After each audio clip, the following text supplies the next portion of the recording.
Continuamos con estas entregas especiales de Semana Santa, como lo tenemos acostumbrado cada tanto a hacer algún especial.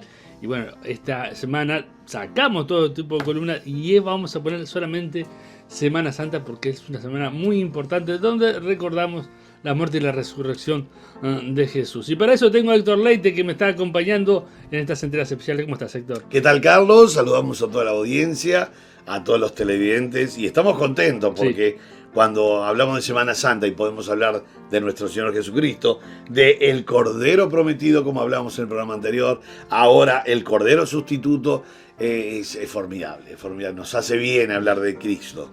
Sí, aparte reafirmando todo lo que había antes de la llegada de Cristo, ¿no? Porque fue anunciado, ¿no? Y aparte todas las formas también del sacrificio también muestra un poco lo que hizo por nosotros, ¿no? Formas, métodos, horarios. No nos olvidemos que la Pascua se tenía que comer el 14 de Nisan entre las 2 tardes, tenían que matar el cordero, y Cristo justamente murió el 14 de Nisan entre las 2 tardes. En el momento que Cristo está muriendo, que dice que fue a las 3 de la tarde, hora novena, ¿verdad? Lo crucificaron al mediodía, a las 12, pero a las 3 de la tarde murió. Era exactamente la misma hora que mataban todos los corderos en Israel. Que yo dije, qué casualidad, ¿no? Qué casualidad. No, pero habíamos hablado del cordero como el cordero prometido, ¿verdad? Sí. O sea, que desde el Génesis ya estaba prometido ese cordero, se mostró, Cristo mismo dijimos que mató el animal inocente para presentar la sangre, cubrirlos y decirles esta es la manera. Sí, la provisión de Dios. La provisión de Dios, exactamente. Y hoy, en esta charla, quiero apuntar a uno de los pasajes más fuertes que hay de lo que es el Cordero Sustituto, como Abraham e Isaac. Y voy a leer entonces algunos versículos, no voy a leer toda la historia, pero para entender que había una profecía viviente en el sacrificio de Cristo, porque es interesante esto, Carlos, que todo lo que pasa en Génesis 22 no era necesario, porque en el sentido de que Dios no precisa probar a Abraham para saber si iba a ser fiel o no. A veces nosotros creemos, un poco a veces para congraciarnos con las personas decimos esta frase. Es como que yo digo, Carlos, no vaya a creer que Dios es malo, que es perverso, que es ruin. No, por favor. Él te está probando. Él te está probando, pero no porque sea malo, sino que Él quiere saber de ti si vas a ser fiel, si te vas a mantener con una fe inquebrantable, si le vas a fallar. Le falta data, vamos a decir. Le faltan algunos datos, exactamente. El querubín no le pasa todos los datos. Entonces Él quiere corroborar empíricamente, probándote a ver si vos respondés bien a Él. Decir eso es una locura. Estamos locos de remate si creemos que Dios te prueba a ti, a mí o al que está del otro lado de la pantalla para enterarse de alguna cosa que no lo sabe. Tiene que verlo ahí empíricamente para comprobarlo. No. Cuando Dios nos prueba, no quiere saber absolutamente nada de nada. Quiere darnos la posibilidad de que nos desarrollemos como buenos cristianos o buenos líderes. Y esta prueba de Abraham, porque aparte parece todo cómico, ¿no? Porque se prepara todo y en el momento que levanta el cuchillo para matarlo, dice, detente, ahora sé que sos fiel. Y uno dice, Dios, pero tenés que ver el cuchillo arriba. Mirá que se levantó temprano y cortó la leña. O sea, Dios, ¿qué pasa? Bueno, entonces son figuras literarias, por supuesto, ¿no? Y en este caso, la historia de Abraham es una profecía viviente. Muchos lo ven solamente como historia. No, es una profecía viviente. Y la razón fue la frase. Hay una frase que es clave cuando dice Dios se proveerá. Claro. Porque Isaac preguntó, papá, ¿y el cordero? Porque acá está todo bien, pero falta el cordero. Y él podía haber dicho, Dios proveerá. Claro, o Dios nos va a proveer. No. Dios se proveerá. Porque el sacrificio es ya apuntando a Cristo.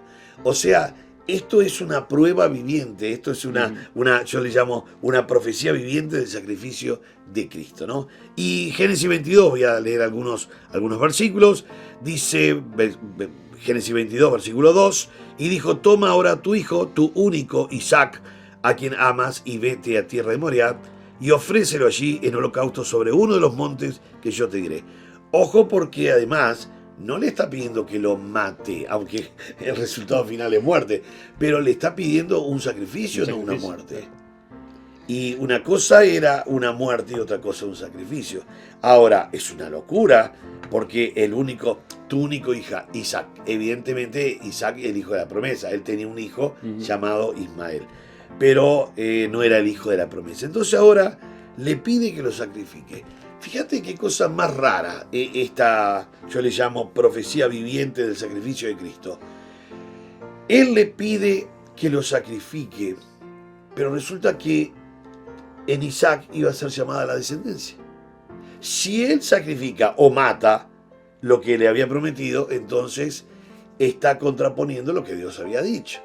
Y ahí hay un gran dilema para Abraham, porque él dice, yo tengo que obedecer, él me pide que sacrifique. Pero lo que pidió Dios contraponía la promesa, porque en Génesis 15 estaba la promesa de que en Isaac iba a estar la descendencia. Entonces él empieza como a pensar, bueno, si yo lo mato no hay promesa, pero yo le creo a Dios, yo sigo creyéndole a Dios. Pero tengo que creerle a Dios, pero tengo que obedecer, pero si obedezco no tengo promesa. Entonces, por supuesto no lo dice Génesis, lo dice Hebreos, Hebreos 11, cuando habla de Abraham, dice que él en sentido figurado lo mató y que él pensaba que Dios lo iba a levantar de entre los muertos, porque la promesa él seguía creyendo en la promesa. Así que si él muere, Dios se encargará de que reviva. Entonces, aquí vemos todo, ¿no? Un Cristo sustituto, un Cordero sustituto, que también va a estar en mi lugar, pero no va a morir, porque va a resucitar el tercer día. Y ahí está un poco todo el entretejido, porque Isaac tuvo sustituto. Isaac tuvo. Cuando miró para el costado, estaba allí enredado en un lugar el Cordero. Y Cristo no tuvo sustituto, Él fue nuestro sustituto. Entonces dice, rápidamente aparece una figura literaria, la Polisidenton. La Polisidenton es una figura literaria que se coloca varias i, conjunciones copulativas, para darle fuerza. En este caso habla de la continuidad, de la responsabilidad de Abraham, la celeridad, la prontitud, o sea, la persistencia. Habla de que un hecho está conectado secuencialmente y cronológicamente con responsabilidad uno con otro. Porque si a mí me pide Dios que sacrifique a mi hijo, yo lo voy a hacer, pero primero no me voy a levantar temprano como Abraham. Ese día voy a dormir más tarde. Segundo, yo voy a cortar la leña, pero como él no me dio dato y no soy infractor de una ley que no existe, yo voy a plantar los árboles y voy a esperar 25, 30 años que nazcan y cuando sean grandes corto. Y uno dice, no, Leites, lo que aparece aquí es una Polisidenton. Esto pasó secuencialmente, rápidamente todo. Entonces, es por eso la Polisidenton. La Polisidenton es la I colocada reiteradas veces. Está en el verso 3. Y Abraham se levantó muy de mañana y enalbardó su asno y tomó consigo 2 siervos suyos y a Isaac su hijo y cortó la línea para el holocausto y se levantó y fue al lugar. Uno dice, ¿por qué tantas I? Es una figura literaria que se llama Polisidenton o Polisidenton, que indica justamente todo esto: continuidad, responsabilidad, celeridad, ganas. O sea, no es como el Leite que cortaría un árbol, o sea, plantaría un árbol, a los 20 años lo corto y hago leña. Entonces uno dice, pero lo hizo con fe, lo hizo con fe, lo hizo con obediencia, pero lo hizo con celeridad, persistencia, responsabilidad. Lo hizo de una manera que yo no lo haría con tantas ganas y con tanto entusiasmo, sabiendo que tengo que sacrificar a mi hijo. Entonces, es una profecía viviente del sacrificio de Cristo. Nótese que pasó todo esto. Verso 5, entonces dijo Abraham a sus siervos, esperad aquí con el asno, y yo y el muchacho iremos hasta allí y adoraremos. Interesante este concepto, sí. Adoraremos. Y uno dice, pero allí va a haber sacrificio, justamente la adoración. Y dice algo muy importante, y volveremos a vosotros, la fe. Sí, vamos volveremos, los dos. Por eso dice Hebreos 11 que él pensó, él dice, yo lo hago, él lo va a resucitar y volveremos. Entonces, bueno, tomó la leña y ahí está todo, otra vez la escena, otra vez la Polisidenton, cortó, fue. Y de repente, verso 7, entonces habló Isaac a Abraham, su hijo, su padre, y dijo, Padre mío. Y él respondió, heme aquí, mi hijo. Y él dijo, he aquí el fuego y la leña, mas ¿dónde está el cordero para el holocausto? Esto es muy importante porque siempre hay un paralelo de Génesis 22 con Cristo. Siempre. Siempre, siempre, siempre. Cristo fue el cordero pascual, Cristo fue el sustituto, Cristo tenía que morir en mi lugar, Cristo tenía que hacerse hombre, porque es Dios, tenía que hacerse hombre, para representar al hombre. Si Cristo no fue 100% hombre, Carlos, tendríamos un problema gravísimo. No me representa. Claro. No tengo a quien me represente, totalmente. No tengo a quien imitar, no tengo un representante de vida. Y sería todo un poco una fábula, ¿no? Porque cuando lo veo a Jesús en la tentación del desierto, decimos que vivo. Era Dios. Sacó un atributo bajo la manga y se la llevó. Sin embargo, fue tentado como hombre, sin dejar de ser Dios. Y yo siempre digo, paradójicamente, Cristo podía haber utilizado legiones de ángeles para defenderse, su propia autoridad, un milagro, algo. Sin embargo, utilizó, Carlos, esto. Escrito está. Escrito está. Es interesante, ¿no? Escrito está. Solo el Señor. Uno dice, pero Jesús podía haber utilizado cualquier otro método o otro medio para defenderse del enemigo. No, utilizó lo que ya estaba escrito, la propia escritura. Si tendremos que volver a la Biblia para encontrarle el valor, para encontrarle que es realmente la misma voz de Dios. Ahora, el hijo pregunta, papá, ¿está todo bien? Ahora, la confianza también de este hijo al padre, ¿no? La dependencia, que es un poco lo que nos muestra la dependencia de Cristo como hombre me estoy refiriendo, al Padre. Él no hacía nada sin la autorización del Padre. Dice en Juan 8, mi Padre siempre está conmigo porque yo hago siempre lo que le agrada. Dice Hebreos, con ruegos y súplica al que le podía librar de la muerte. La dependencia total, la obediencia total, que a veces hasta confundimos las famosas guerras espirituales, que hay que hacer esto y esto y esto, y resulta que en la Biblia no hay ninguna guerra espiritual. Más ataques que ha tenido Cristo en la historia, nadie. Fariseos, saduceos, escribas, herodianos, epicúreos, estoicos, los ebonios, los esenios, los macabeos, los judíos, los gentiles, la familia, los apóstoles. Yo no sé quién quedó que no puso el palo en la rueda a Jesús. El perro, el gato y el loro que estaban allí al costado. Después no hubo quien no atacara a Jesús. Claro. Ahora, ¿qué guerra espiritual? Porque si hablamos del sustituto, ¿qué guerra espiritual hizo Jesús? O aún Pablo predicando en el Areópago, que fue algo increíble, el templo de Ares, el templo de la muerte, la sangre, el templo de la guerra, en el Areópago. Y él predicó a Cristo, él habló de Cristo, dependencia siempre de Dios. ¿Y Jesús qué guerra hizo? No hizo ninguna guerra espiritual, solo obediencia al Padre. Cuando dice en Colosenses 2.15, un gran verbo allí, el famoso verbo apegdusámenos, que es de una voz media, apegdusámenos, dice que él despojó a los principados y a las autoridades. Ahora, como es voz media, él despojó, despojándose, porque la voz media, el sujeto ejecuta y recibe la acción. Entonces él despojó a los enemigos, a Satanás, a las potestades, despojándose. ¿De qué? De las estúpidas pretensiones que quería el enemigo frustrar el plan de salvación. El enemigo quiere que peque para que no sea el sustituto. La única manera de ser sustituto, la única manera de representar es que sea sin pecado. Ahora, entonces tenemos esa dependencia total al Padre. Tenemos un hijo, vamos a imaginar rápidamente que yo soy Isaac. Y entonces papá dice, mirá, vamos a hacer un sacrificio. Bueno, vamos. Preparamos todo, el hijo cargó la leña, entonces estamos hablando de un muchacho de 15, 17 años, ¿no? Cargó la leña, hasta que le entró la curiosidad, papá, está todo bien acá, pero acá falta algo. Acá me parece que falta algo, no me cierra acá. Sin embargo, sigue, él dijo, Dios se va a proveer, porque era el sacrificio. Entonces, imagínate cuando empiezan a armar el altar, ¿no? Imagínate, porque aparte llevaron la antorcha, no es que llevaban el Magiclick con gas. Claro. Llevaron la antorcha, la dejaron medio separada. Los cuchillos estaban bien chairados, ¿verdad? Y preparan todo, que no era una cama, un somier. Dice, hijo, te tiene que acostar arriba. Y yo, papá, está bien hacer la escena del sacrificio, pero no, se acostó. Claro. Y dice, mira, hijo, te tengo que atar. Digo, papá, no me até porque te viene una CB acá y yo me quedo hasta el apocalipsis acá arriba. No me até, papá. Por favor. Bueno, entonces lo ató. La antorcha, el cuchillo.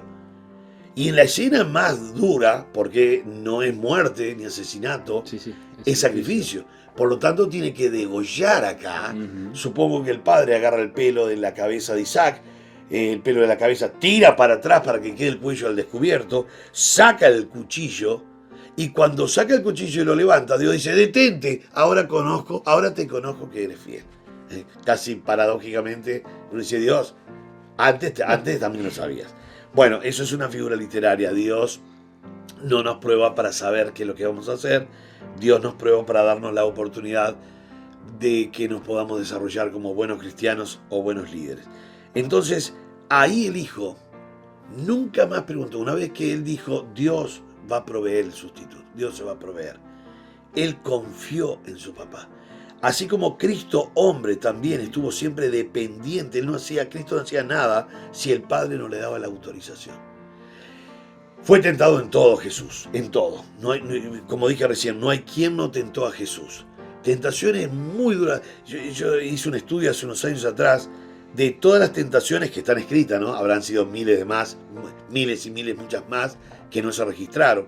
Porque en Lucas 4, cuando estuvo en los 40 días del desierto, el verbo, que es un participio, indica que siendo tentado continuamente cada día. Claro. Lo que pasa es que en Lucas 4, o sea, la tentación de Jesús, se registró solo 3, que son las que representan cuerpo, alma y espíritu. Pero fueron cientos y cientos de tentaciones en los 40 días. Pero se registraron 3. Pero yo hago un estudio de las tentaciones registradas, que son las que las tengo, ¿verdad? Y es interesante que la victoria de Cristo siempre fue la dependencia del Padre, la obediencia. Ahora, fueron tentaciones muy duras, ¿no? No nos olvidemos que Cristo, como sustituto, y Jesús, hombre, pensó no morir. Pero no solo pensó no morir, se lo solicitó al Padre 3 veces. Pero siempre dijo, que se haga tu voluntad. Padre, si tú puedes escoger otro medio de salvación, escógelo. Yo no quiero morir, pero que se haga tu voluntad. Pasa de mí esta copa, pero que se haga tu voluntad. Él vivía en una plena, total dependencia del Padre.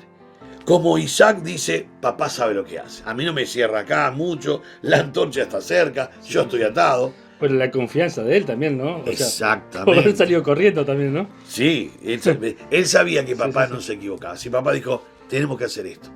Ahora, cuando llegamos a 22:8, dice 22:8 algo muy importante, porque es una respuesta profética, ¿no? Dice así, y respondió Abraham, Dios se proveerá. Qué interesante. Dios se proveerá. ¿Cómo sé?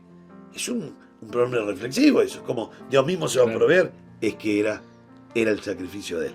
Esta respuesta es profética porque acá lo que está diciendo es que Dios se proveerá de ese cordero que es su cordero. Es para él.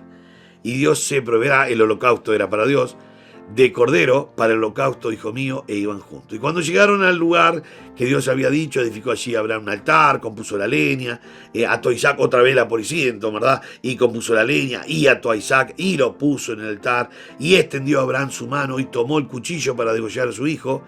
Entonces el ángel de Jehová le dio voces desde el cielo, y dijo a Abraham, Abraham, él respondió, heme aquí, y dijo, no extiendas tu mano sobre el muchacho, ni le hagas nada, porque ya conozco. Ya lo sabía antes que naciera Abraham, pero la figura es, ahora has comprobado tú empíricamente que sí lo ibas a hacer.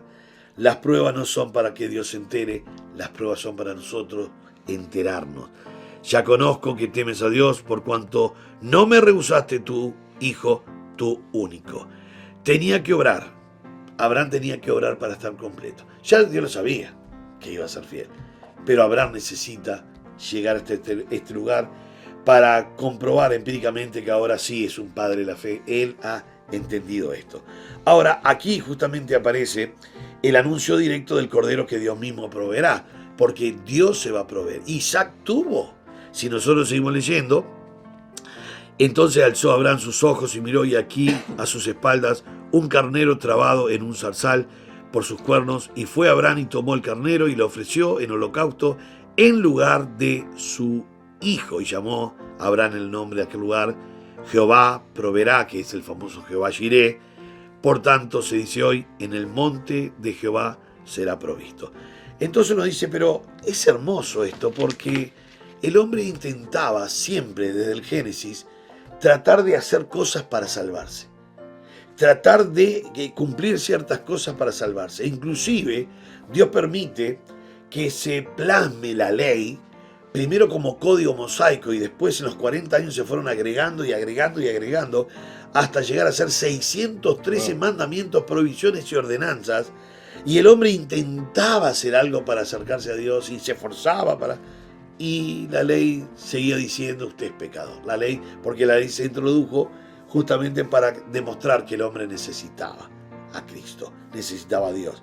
Necesitaba una única salida, acercarse al gran sustituto, el cordero sustituto que iba a reemplazar, era la muerte de Isaac.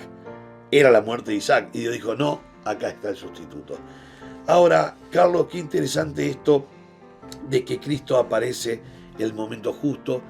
Los hombres se esforzaban, los profetas, todos los profetas mayores y menores apuntaban a la redención. Pasajes claves como la muerte de Cristo, la resurrección de Cristo, la victoria, no permitirás que tu santo vea corrupción y quede en el Hades, la resurrección. Se profetizó todo. La venida de Cristo, su vida, el sufrimiento en la cruz, la resurrección, la venida en gloria. No quedó nada desde el comienzo al final que no se estuviese mostrando a Cristo. Y este pasaje apunta, pero tremendamente, a lo que era el cordero que iba a ser el sustituto. O sea, como dice, alzó, vio, y ahí estaba, en el zarzal, estaba el sustituto. Por lo tanto, un carnero muere, en lugar de Isaac. Ahora, nosotros hemos experimentado que Cristo murió en nuestro lugar. Era el único que podía reemplazar. Y como el hombre pecó, Dios tiene que hacerse hombre, y ese hombre fue el sustituto de nuestra vida. Por eso, este gran sustituto sacrificial cumplido en Cristo, hoy nosotros podemos celebrar un Cristo resucitado, un Cristo que está, ese gran sustituto, que ahora no es sustituto, ahora está intercediendo por nosotros a la diestra de Dios Padre, envió el Consolador, el Espíritu Santo, para guiarnos. Y entonces uno dice, ahora entiendo lo que es el sustituto, ahora entiendo lo que es el reemplazo, ahora entiendo, era yo que tenía que morir, yo era el que estaba muerto en delito y pecado, y Él vino en mi lugar. Otra vez volvemos al Cordero prometido, pero el Cordero sustituto, y otra vez estamos en la gran gracia de Dios. No merecíamos absolutamente nada, pues Él murió en nuestro lugar. Bueno, muy bien, gracias Héctor. Gracias. Y bueno, para todos aquellos que nos están mirando, bueno, Cristo es la salvación y es nuestro sustituto. Que lo tomen, ¿no? Estamos para justamente aquellos que tengan alguna duda, Por supuesto. aquellos que tengan algún problemita con el texto. Bueno, estamos para ayudarle. Por supuesto. Puede comunicarse y nosotros les explicamos muy bien quién ha sido ese sustituto, que es Cristo Jesús, hoy en nuestros corazones. Dios le bendiga muy ricamente. Desde Vergara y para todo el mundo. Una radio con propósito. Una radio con visión. Una radio para todos. El Libertador, 1210 AM.